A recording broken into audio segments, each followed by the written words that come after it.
Buenos días. A continuación, la conferencia Innovación Tecnológica para Mantenimiento Predictivo de Fallos de Protección contra Rayos y sobre tensiones de automatización y control de procesos. A cargo de Electropol Limitada, Pedro Durán Jaimes, especialista en protección contra rayos, responsable por el soporte técnico de la empresa alemana Den Son para Colombia, gerente general de Electropol Limitada, miembro activo de ICONTET. Participa en el Comité Técnico 147 para el Estudio de Normas Técnicas Colombianas, NTC 4552, desde el año 2000, y el Proyecto de Norma para Sistemas de Puesta a Tierra de 38903. Conferencista calificado, ha participado en el desarrollo de más de 500 proyectos integrales de protección contra rayos en los últimos 25 años. Columnista de artículos técnicos para las revistas Mundo Electrónico Colombiano e Ingesocios. Consultor para Econ Energía, BP Exploration, Pacific Rubiales, Industrias Alimenticias Noel, Compañía Nacional de Chocolates, Cartón de Colombia, Fuerza Aérea Colombiana, entre otras. Bienvenidos. Bueno, gracias por la participación, asistencia. Tengo como objetivo tratar de motivarlos a generar innovación, a implementar ideas innovativas en la industria de oil and gas. Una idea innovadora se convierte en innovación solo cuando se implementa o se pone en funcionamiento con un propósito, con el propósito de ser competitivo. Yo le puse aquí a uno de los medallistas más destacados de los Juegos Olímpicos de varias décadas, podríamos decir Michael Phelps, porque para ser competitivo se requiere de disciplina, se requiere de berraquera, se requiere de pasión, se requiere de planeación, se requiere de muchas cualidades que también son necesarias en un país, en una región, en una industria y en un individuo. Lógicamente, ser competitivo implica utilizar la innovación para la explotación de un recurso. En este caso, nuestro recurso es oil and gas, ¿no? Es de eso lo que vamos a hablar. Pero para la explotación de ese recurso se requiere otro recurso. El recurso, yo diría que el más importante, el recurso humano. Y se requieren humanos con recursos, es decir, personas capaces, gente que está atenta al cambio, que no son reacios al cambio, que no son caprichosos, sino que están de una manera a la expectativa de cómo se puede hacer mejor una gestión, una labor o la explotación de un recurso. En este caso, nos ocupa es el tema de los rayos. Yo les presento el rayo como una riqueza natural o como un recurso natural. De hecho, el rayo sostiene la vida. Sin rayos no habría comida. Los rayos producen la mayoría de los nutrientes que requieren las plantas para la fabricación de los alimentos. Y cuando hablamos de competitividad hablamos de responsabilidad social, es decir, de nada sacando un producto como el oil and gas y la gente muriéndose de hambre. Es decir, estamos hablando de un recurso natural muy importante del cual Colombia es el primer productor mundial, los rayos.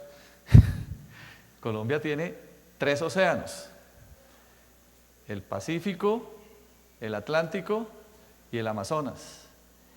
Y una cordillera de los Andes que generan una interconfluencia tropical donde hacen que la densidad de rayos de Colombia sea única en el mundo, única, en cantidad de rayos y en magnitud de los parámetros del rayo. Así que realmente tenemos que enfrentarnos a ser competitivos en el desarrollo de una industria que es oil and gas y tenemos que decidir si la construimos protegida contra rayos o sin protección contra rayos. Ahí está.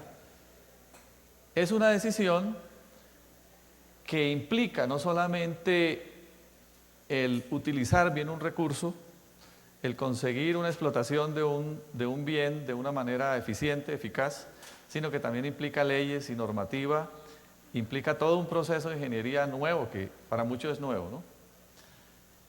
Entonces vamos a hablar de infraestructura con protección contra rayos. Estamos hablando de automatismos, de ingeniería especializada en gestión, inteligencia de máquinas. ¿Y qué tal si no estuviera protegida contra rayos? Tiene que estar protegida contra los rayos.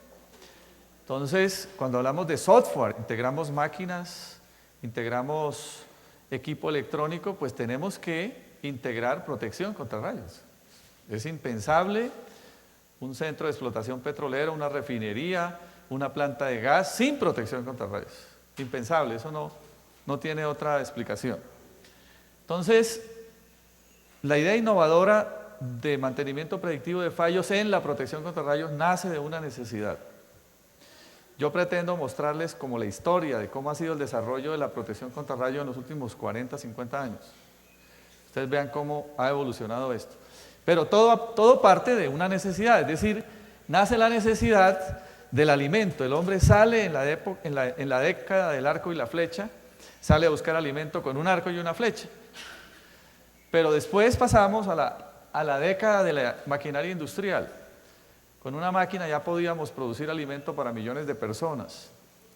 Y eso va evolucionando o va generando un cambio en la percepción del industrial también. Hace 20 años, la máquina en la industria era un activo y el humano era un gasto. Hoy en día es diferente. Hoy en día estamos en la era del conocimiento, es decir, hoy en día el activo es el humano. Y la máquina es un recurso que se deprecia y hay que depreciarlo relativamente, ¿no? Hay que depreciarlo. Entonces, I+D+I es, primero, la necesidad, sale la investigación, hay que desarrollar un prototipo, en eso se pasan 20 años, se invierten muchos recursos, se cometen muchos errores, pero finalmente sale el prototipo. Entonces, una industria lo fabrica y lo industrializa, lo generaliza a todo el mundo lo tiene, pero de nada sirve si no lo usamos. Entonces no hay innovación tecnológica, entonces no hay competitividad. Entonces tenemos que integrar nuestra industria, nuestra producción de oil and gas en el marco de utilizar la más avanzada tecnología del mundo para eso. Y no tenemos que desarrollarla, lógico, es encomiable que empresas colombianas o empresas venezolanas o conglomerados desarrollemos aquí en Colombia tecnología, pero ya hay tecnología, alta tecnología, y no vamos a competir contra esa alta tecnología, hay que implementarla o innovar. Entonces, un ejemplo de innovación es lo que pasa con la innovación. Si sale un invento, la rocola, entonces ya nadie tiene rocola en su casa, usted tiene una todavía, ¿verdad? Después sale el reproductor de acetatos, o usted no le puede regalar a un hijo un reproductor de cassette porque eso ya no tiene presentación. Eso va empujando a la gente a ir innovando. Uno lo va haciendo de manera inconsciente, pero por una razón: los beneficios. Ya usted no quiere tener 6 canciones o 10 canciones en un CD, sino quiere tener 1000 en un reproductor en el iPod. Entonces ya no quiere tener solo 1000 canciones, sino también 100 videos, el correo electrónico y la cámara, todo. Eso a un precio, podríamos decir, casi igual o menor que lo que fue el primer invento. En la industria de rayos pasa lo mismo. Hablábamos de localización de rayos, se hacía por medio de antenas de radio, era muy costoso, muy impreciso. Hoy en día ya se hace localización de rayos vía satelital, y también en la parte preventiva o correctiva de protección contra rayos también se ha generado un amplio espectro de inventos que han ido evolucionando y cambiando el mundo, ¿no? Por una razón: throughput. ¿Saben qué es throughput? Lo que le queda a usted en la cartera que se lo puede gastar en chiquimiqui, ¿sí? Las empresas cuidan eso, la rentabilidad. Si no hay rentabilidad, no hay negocio. Entonces nosotros hablamos de innovación tecnológica para ser competitivo, que va más allá de un concepto que se está manejando ahora, que es de optimización. No, optimización es una parte, pero hay que ir más allá, hay que ser competitivo. Entonces hay que lograr cerrar el círculo de la utilización de la tecnología para un objetivo. Y entre eso está rentabilidad. Si no hay rentabilidad, no hay negocio. Ni siquiera los que sacan oro. En este caso hablamos de oil and gas, ¿no? Continuidad de la operación. ¿Para qué sirve la innovación tecnológica? Porque se necesita garantizar procesos a largo tiempo, se necesita garantizar un crecimiento sostenido. Eso también es responsabilidad social. Es decir, pensamos en una comunidad, no solo pensamos en el bolsillo, o cuánto me va a quedar, o cuánto le va a quedar a Pacific, no. Pensamos en el recurso humano, en la región, y tengo la responsabilidad de implementar tecnología para que haya continuidad. Eso genera desarrollo en un país, en una región, en una empresa. Voy a contarles cómo ha sido el desarrollo de la protección contra rayos en los últimos 60 años. En los años 50 se entendió por primera vez el concepto de protección integral contra rayos. Es decir, se entendió que la protección contra rayos no era solamente el pararrayos, no era solamente la puesta a tierra, sino que se entendió que es un poco más allá. Vamos a ver en este video. Toma 4. Viviendo con rayos. En esta serie hablaremos del uso de los DPS. Partimos de la base que tenemos un edificio, una casa. Dentro de la casa, lógicamente, tenemos equipo electrónico, pueden ser televisores, equipo electrónico industrial, y partimos de que, pues esa casa tenemos que instalar un sistema de protección externo contra rayos, si tiene su instalación captadora de rayos, tiene su instalación derivadora de rayos, que incluye su sistema de puesta a tierra, lógicamente, tiene su barra equipotencial, también conectado al sistema de puesta a tierra. Tenemos el sistema de puesta a tierra correctamente equipotencializado, como dice el RETI. Dentro del edificio, pues entonces tenemos nuestro equipo electrónico. Este equipo electrónico lo tenemos conectado al sistema de compensación de potencial por la pata redonda, digamos, las tomas tienen una pata redonda. También tenemos nuestro equipo electrónico conectado al sistema de potencia AC. Tenemos fase 1, fase 2, fase 3 y el neutro respectivamente. Vamos a hablar de instalar un sistema de protección para un nivel 1, es decir, vamos a protegernos contra rayos de 200 kiloamperios. Vamos a recibir el impacto de rayo en nuestro edificio de 200 kiloamperios y vamos a ver cómo se distribuye la corriente de rayo en nuestra instalación externa de protección contra rayos. El rayo va a tomar las instalaciones captadoras, derivadora de rayo, el sistema de puesta a tierra.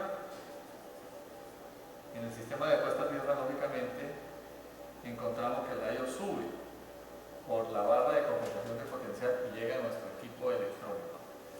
Nuestro equipo electrónico se va a ver expuesto, por una parte, al potencial de rayos. Según la norma ISE 61312-1,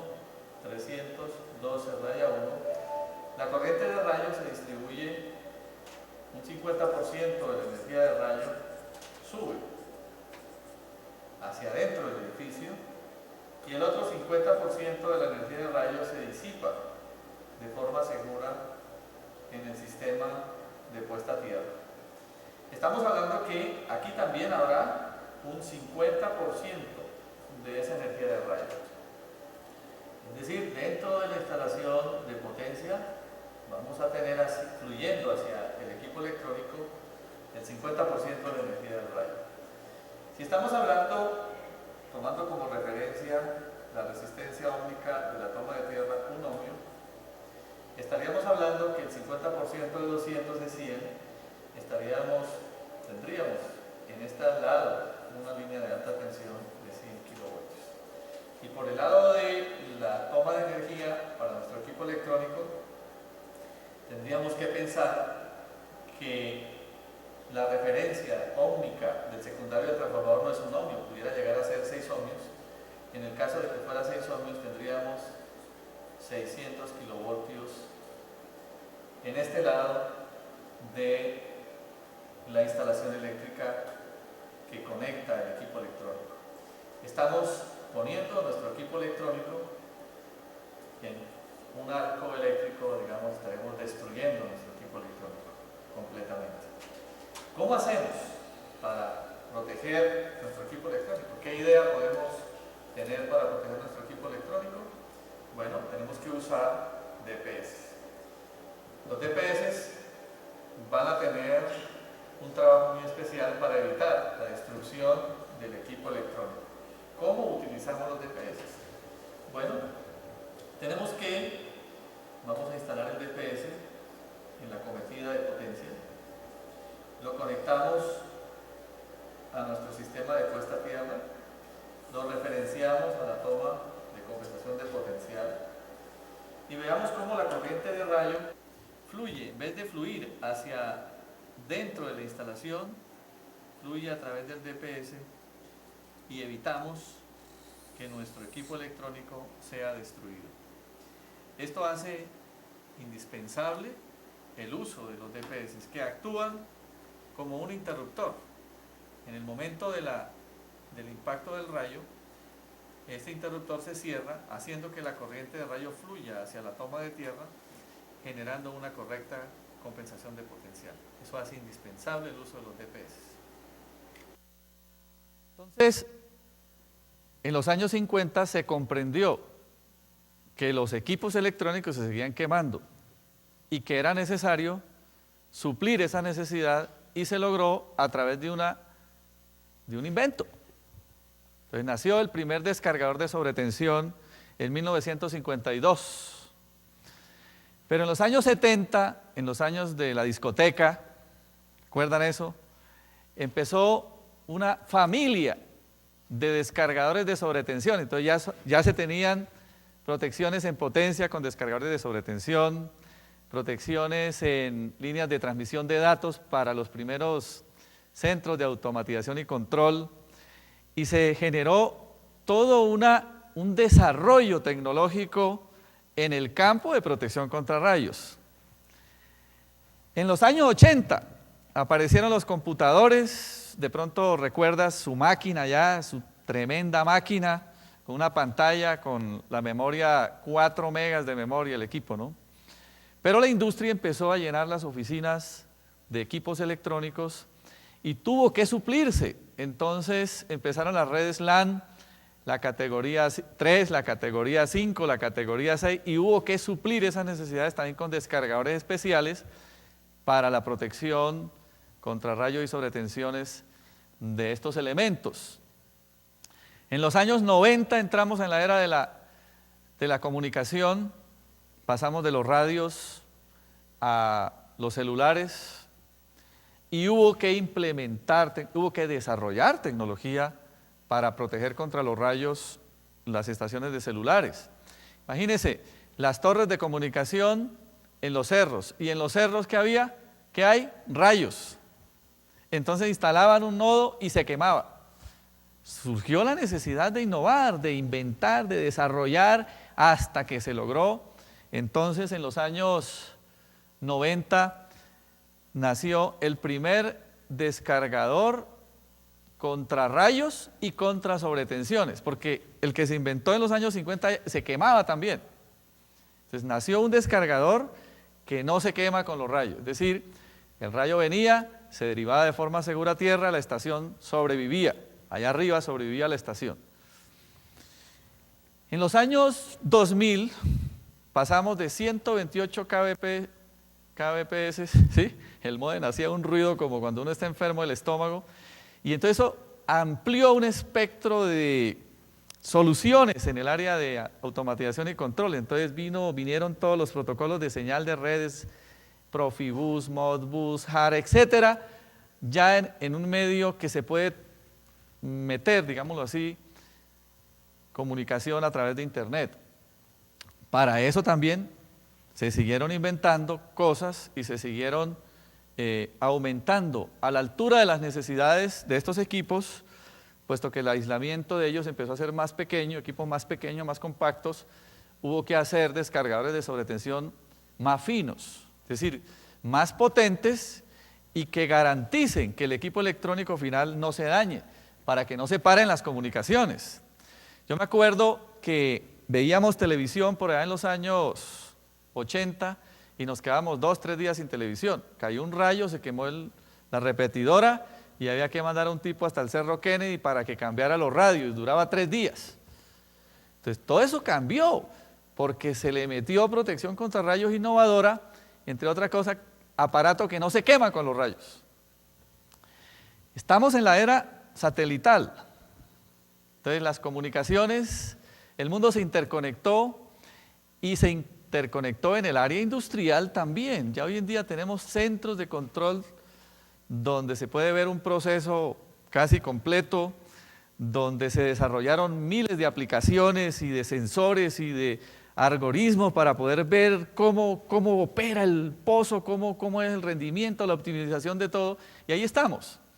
Pero ahí estamos, lógicamente sin mirar que la protección contra rayos ha evolucionado, ha crecido, ha cambiado, ha transformado también su concepto inicial de los años 50, y entonces hubo la necesidad de innovar. Es impensable tener un centro de control distribuido de un proceso, ya sea de oleoducto, de bombeo, o de extracción de crudo, o de gas, sin protección contra rayos. Eso es impensable. Entonces hay un sinnúmero de aparatos que nacieron en función de una necesidad para suplir esto que está, entre otras cosas, muy avanzado. Digamos, la protección contra rayos tiene normativa internacional. La primera norma internacional de rayos que conocí se llamaba la ISS 61024, raya 1, 1991, estándar. Empezaron a hacerla en los años 70, pero llegó a ser estándar en el año 91. Hoy en día hay unas familias de normas actualizadas al año 2011 y algunas 2012. Entonces, todo esto requiere de tener las cosas bajo control. No se puede ser competitivo entonces si no hay innovación tecnológica.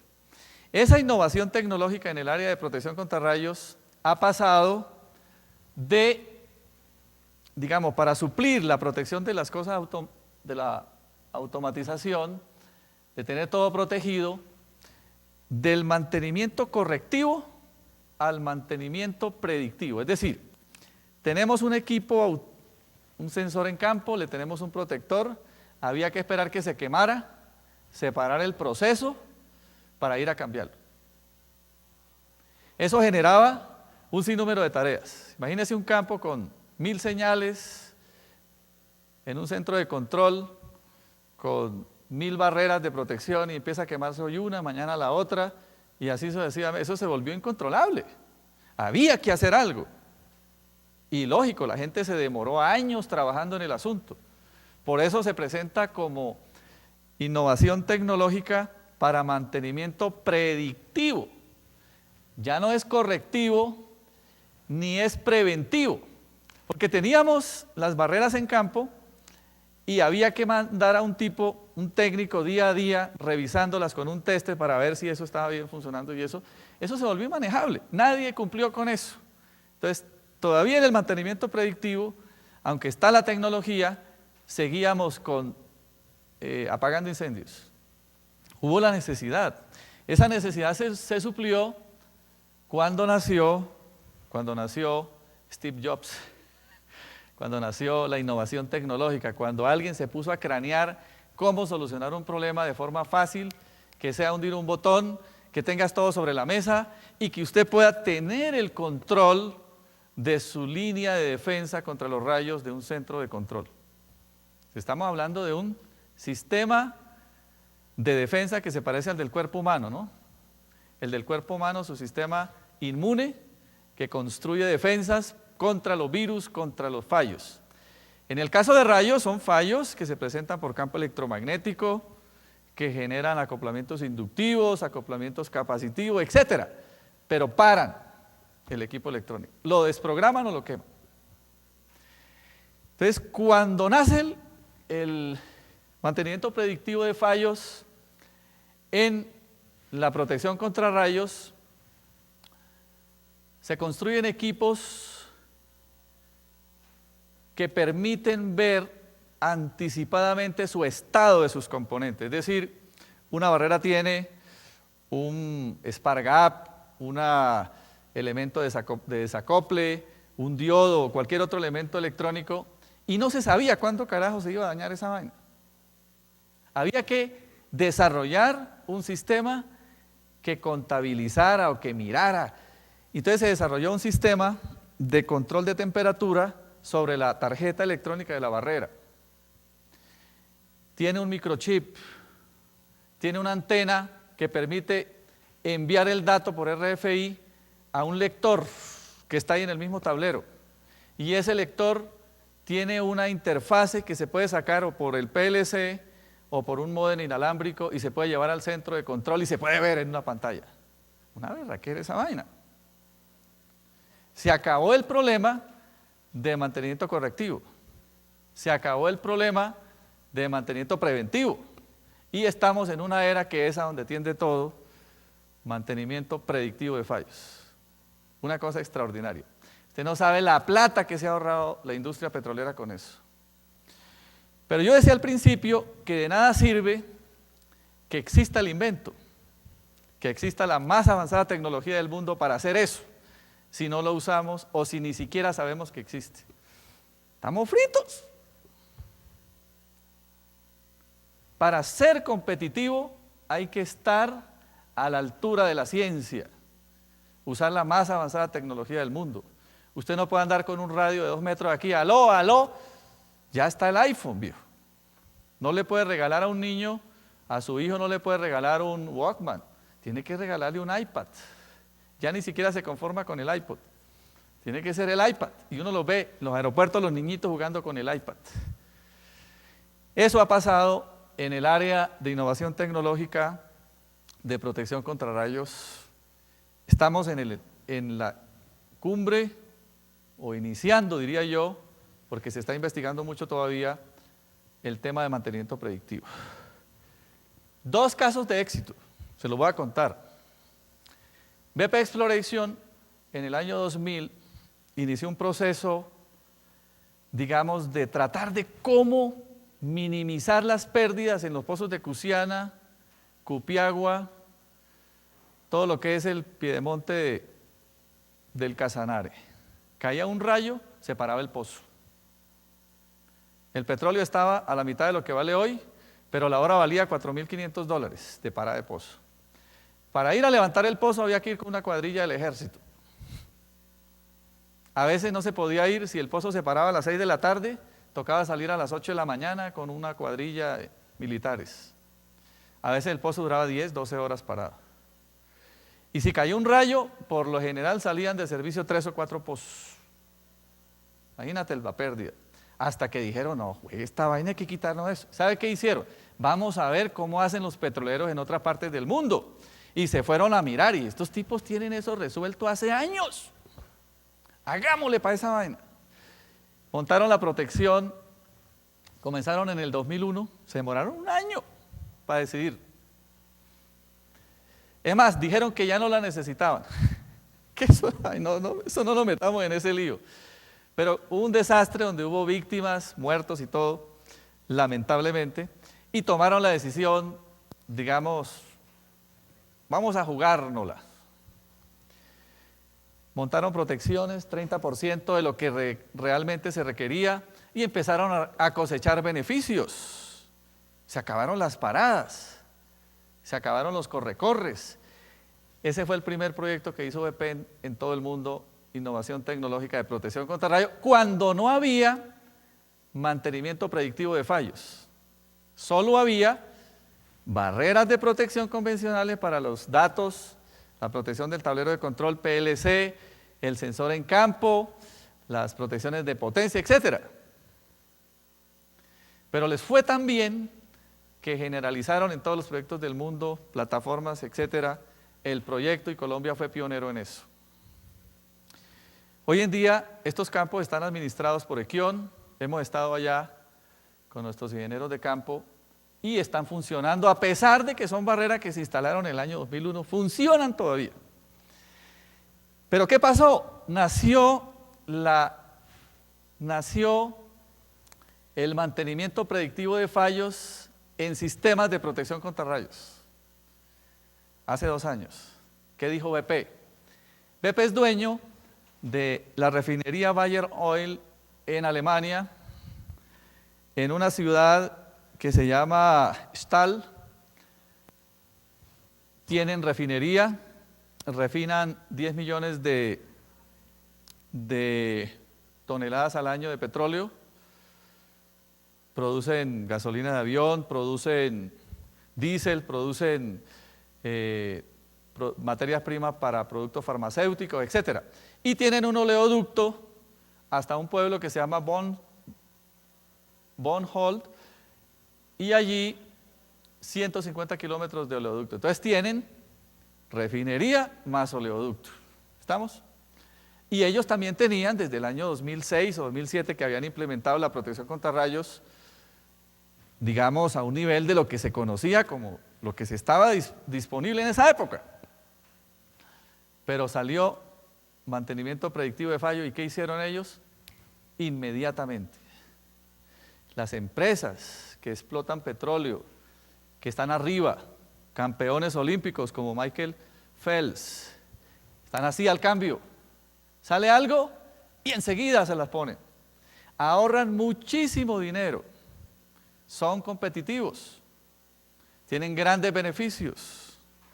Ellos hicieron, entonces el año pasado, Bayer Oil cambió la tecnología, puso mantenimiento predictivo de fallos, se puede ver desde un centro de control, se pueden administrar más de 3.000 barreras de protección.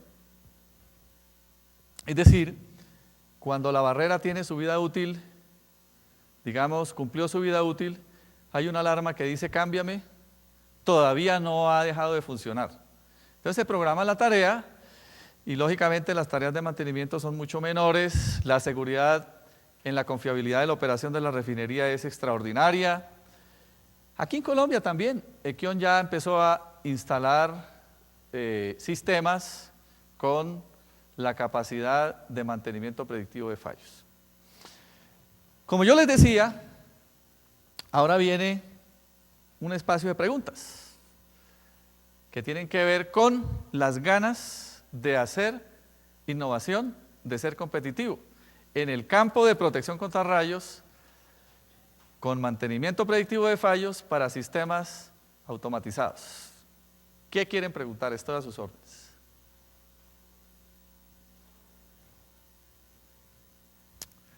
A capela, señorita, sin miedo, dale.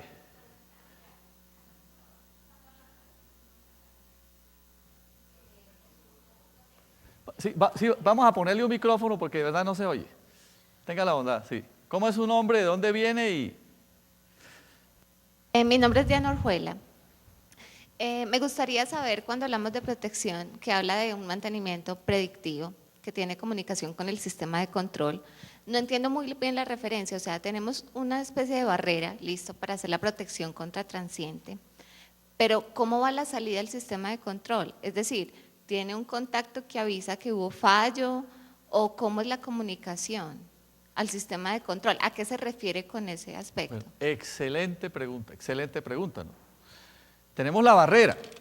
Un equipo de protección contra rayos tiene componentes para disipar alta energía, sistemas de desacoplo, aquí, vaya acercando el micrófono por aquí, sistemas de desacoplo, y tiene el componente de sobretensiones, eso está ahí como tal, montado en el campo. Pero ¿cómo sabíamos que eso funciona?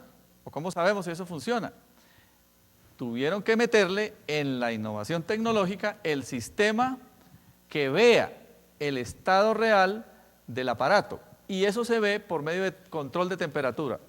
Un chip electrónico insertado en la barrera con una antenita que transmite por RFI a un recolector de datos inalámbrico que está dentro del mismo tablero y que permite sacar esos datos numéricos a través de una interfase al centro de control. Una machera de invento, te lo digo. Profesor aquí. Buenos días. Pasito, Jorge Enrique pasito, Meneses, pasito, ¿no? de la Universidad Industrial de Santander. Creo que parte de la pregunta ya la he respondido, pero cuando hablamos de mantenimiento predictivo estamos hablando esencialmente de monitoreo de condición. Pues hacemos monitoreo de vibraciones, etcétera, etcétera. En ese caso, ¿cuál es la condición que se está monitoreando para hacer esa predicción? Bien, las barreras vienen con capacidad de disipar 1, 2, 3, 4, hasta 1000 rayos. ¿Entiende? En potencia, por ejemplo, el descargador de rayos que se puede instalar en la cometida principal se puede instalar desechable o con vida útil 100 años para 1000 rayos, ¿de acuerdo? Pero en control no ocurre lo mismo, no hay una barrera que dure 100 años. Las barreras que son las más robustas pueden durar hasta 10, 12 años, pero en función del número de eventos que puedan soportar. Descarga directa de rayo cercana al pozo o cercana al centro de facilidades. Entonces estas barreras resisten unas 17 rayos. Como no se le puede poner un contador de rayos, y aunque lo tuviéramos y supiéramos que en un año han caído tantos rayos y que habría que ir a cambiarlas de manera predictiva, la barrerita tiene un sistema de lectura de temperatura de los elementos que hacen la disipación de energía de rayo. Es decir, cuando la barrera está nueva, él tiene menor temperatura. Entonces el sensor de temperatura dice está nueva. Cuando tiene la mitad de su vida útil, dice está a tantos grados de temperatura y manda el reporte. El reporte lo manda como un semáforo, rojo, amarillo, verde, ¿sí? Cuando la barrera está ya en su límite, que le queda poca vida, si se le acabó el oxígeno, entonces manda el reporte amarillo para que el encargado de mantenimiento, el gerente de campo, pueda hacer la tarea con 1 o 2 meses de programación y pueda mandar cambiarla. El cambio se hace quitándola y poniendo otra, sin necesidad de que haya parada ni proceso, parada en el proceso. ¿Listo? ¿Alguna otra pregunta? Estoy muy bien con el tiempo. Y lo preví. ¿Les gustaría saber entonces cuáles son las normas internacionales que se ocupan de la protección contra rayos? Entonces, actualmente, aunque las normas nacieron hace 30 años, actualmente hay una familia de normas muy grande. Entonces, las IS 62305, raya 1, raya 2, raya 3 y raya 4, ya tienen su homólogo en norma técnica colombiana, que es un trabajo que hemos hecho desde el año 2000 en el seno de ICONTEC, Comité Técnico Colombiano, de traducir estas normas a nuestro español colombiano. Esta es como el paquete de normas básico de protección contra rayos. Pero hay unas normas más especializadas, es decir, la IEC, la International Electrotechnical Commission, está trabajando desde hace 30 años en integrar las normas contra fuegos, las normas de instalación de aparatos eléctricos, de cableados, de aislamiento, todo con el tema de los rayos. Por eso en Colombia no podemos quedarnos atrás. Montar una infraestructura y desconocer por lo menos la normativa internacional, que es ley en Colombia. Eso requiere de planeación. Entonces hay normas que muestran cómo son las pruebas que deben suplir los certificados de pruebas, los dispositivos de protección contra rayos. En potencia, entonces hay una familia de normas. En datos hay una familia de normas. En compensación de potencial hay una familia de normas. Y están ahí. Ahí están copiadas. Si ustedes reciben las memorias, las van a recibir ahí. ¿Cómo instalar esas barreras? Entonces hay normas para eso. ¿Cómo se cablea? ¿Qué parámetros eléctricos se toman en cuenta? Normas para fabricación e instalación de equipos de protección contra rayos y sobretensiones para instalar en áreas clasificadas. Entonces, estos equipos ya vienen con los SIL, Safety, ¿cómo es? SIL, Integrity Level, Safety Integrity Level, que ayer tuvimos unas conferencias sobre eso. Entonces, eso ya está incluido. Entonces, los fabricantes ya se metieron en eso. Nos toca a nosotros es la implementación. O sea, no pueden diseñar un campo, no podemos diseñar unas facilidades, no podemos diseñar una planta de gas licuado sin protección contra rayos. Eso es volarse todos los semáforos en rojo. Y están las normas que dicen qué requisitos o qué tipos de pruebas deben tener los equipos que se instalan para la protección externa contra rayos, donde también ha habido innovación tecnológica impresionante. Es que hoy solo les vine a hablar de innovación tecnológica para mantenimiento predictivo de fallos en sistemas de automatización y control, pero esto es un universo, maestro, muy grande, empezando porque ya ahí van como 20 normas, ¿no? ¿Sí? ¿Algo otra? Chance para otra pregunta. Hay chance en el tema de normas.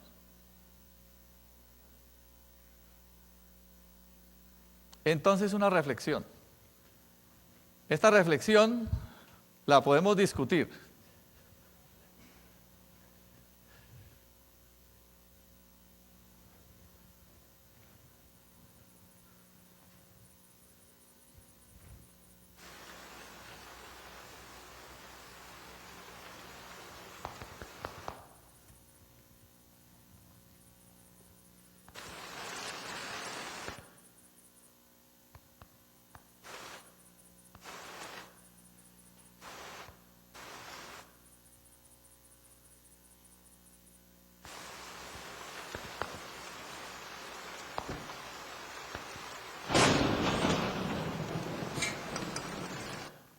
Bueno, hay que innovar.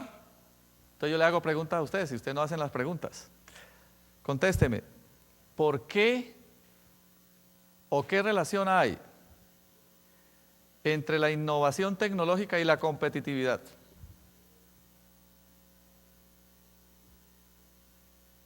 Sin pena, aquí no lo rajamos. Seguridad de la producción, un factor. Otro factor, y se habla de seguridad, o sea, no podemos tener, ahora sí con la OCHAS 18.000 tenemos que juicioso con la seguridad, ¿no? Otra razón, optimización de recursos, es que el recurso natural lo estamos explotando y tenemos que explotarlo con responsabilidad compartida, tenemos que pensar en el entorno, tenemos que pensar en la comunidad que nos rodea. Excelente, hasta ahí vamos muy bien. Otra pregunta que le pudiera hacer. ¿Qué pasa con el recurso humano? Es decir, el ser humano que está en campo o que está en la gerencia, en la vicepresidencia de una compañía de petróleos. ¿Qué visión debe tener en función de competitividad e instalar o tener la más avanzada tecnología del mundo? Ustedes lo juzgan.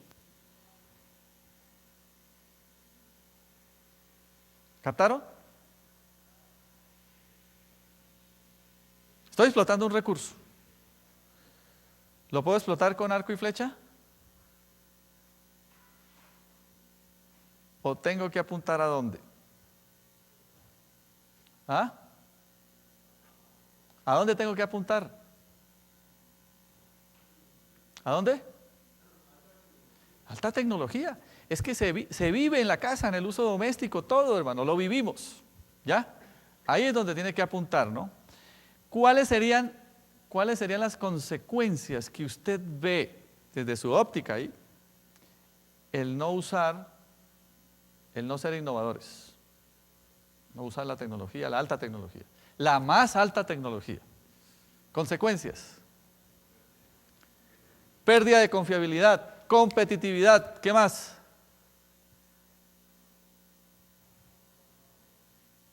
¿Qué se pierde? Pérdida de la seguridad. ¿Qué creen ustedes que es lo que más le interesa al CEO de una compañía o en el caso de Ecopetrol, al presidente de Ecopetrol, qué es lo que más le interesa? ¿Ah? ¿Qué le interesa? ¿Cómo dijimos que se llamaba esto? ¿Cómo se llamaba? ¿Ah? Throughput, throughput.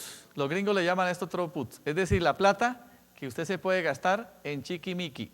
Es decir, no le preocupa en qué la va a invertir, ¿ya? El throughput. Eso es lo que preocupa, ¿no? Entonces, no solo vale el concepto de optimización de un recurso, no. Competitivo, maestro, y para eso hay que innovar.